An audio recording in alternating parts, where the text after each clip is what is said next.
The Federal Bureau of Investigation tracked Frank Sinatra for over 40 years, amassing a dossier of thousands of pages about his movements, words, and friendships. The files, which were made public after Sinatra's death in 1998, cover Sinatra throughout his tempestuous career, and read like a thrilling account of a life he led. Sinatra rose to fame during the 1940s, and soon attracted the attention of the FBI for claims that he'd paid a doctor $40,000 to declare him medically unfit for World War II service. Though the FBI dismissed the allegations, calling his exemption for a punctured eardrum and psychological issues legitimate, rumors that he dodged the draft persisted throughout his lifetime and even hurt his career in the late 1940s. His excuse for not serving may have been watertight, but Sinatra's ties to known Mafia members, and a revolving cast of characters connected to the underworld, weren't as squeaky clean. Sinatra's FBI file reads like a guide to the era's organized crime figures. Though Sinatra always denied he was connected to the mob, he did interact with famous Mafia figures like Chicago mob boss Sam Giancana, with whom he was close friends.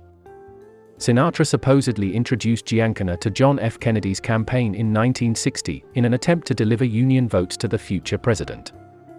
According to Sinatra's daughter, Tina, he played a gig at Giancana's Chicago club to repay the favor. Sinatra also introduced Kennedy to Judith Campbell Exner, Giancana's girlfriend. During the years-long affair that followed, Exner allegedly acted as a liaison between Kennedy and Giancana, helping in a plot for the mob to assassinate Fidel Castro. It never did come to materialize, but Exner later testified before a Senate committee investigating JFK's potential mob ties.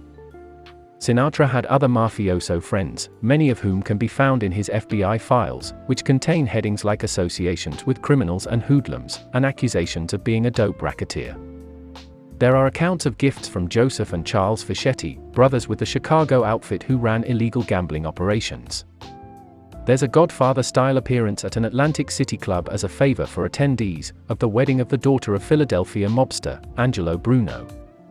There's even documentation of the mob exerting pressure on Sinatra's behalf to release him from a 1951 contract. FBI agents also watched Sinatra carouse with Detroit mobsters Anthony and Vito Giacalone. Sinatra flaunted his friendships with people connected to organized crime, and took plenty of public photographs with known mobsters. His gangster friends shared his passions, gambling, women, money, and they often met in casinos and nightclubs. Sinatra, however, offered to snitch on some of the criminals he hung around. In 1950, he sent an associate to J. Edgar Hoover to offer Sinatra's services as an informant, perhaps in an attempt to protect himself from swirling rumors that he was involved with the mob. The FBI declined. One of Hoover's aides wrote, "We want nothing to do with him," on the report of the meeting. Sinatra was never prosecuted for criminal behavior in connection to his many mob ties. The FBI also had him in its sights for what they considered to be suspicious activity with possible ties to communism. The FBI file is filled with accounts of Sinatra's supposedly suspicious activities, from his support of anti-racist initiatives to his defense of people accused of being communists. In addition to appearing on behalf of many liberal causes, Sinatra was one of the founding members of the Committee for the First Amendment, a group that supported the so-called Hollywood 10 screenwriters and directors who were blacklisted, after refusing to divulge whether they were members of the Communist Party. The FBI didn't always focus on the singer himself. Since Sinatra was such a high-profile star, he was regularly targeted by people who wanted to extort or blackmail him. In 1963, those seemingly random attacks became all too personal when three men kidnapped Sinatra's son, Frank Sinatra Jr. The FBI told Sinatra to wait for a ransom demand, then pay it, so that the Bureau could track down the money and the kidnappers. Frank Sinatra Jr. was freed when the kidnappers became cagey about their crime, and the FBI soon caught the abductors. All three were convicted. Sinatra knew the government was tracking his activities. In 1979 and 1980, he requested and received his FBI file through the Freedom of Information Act.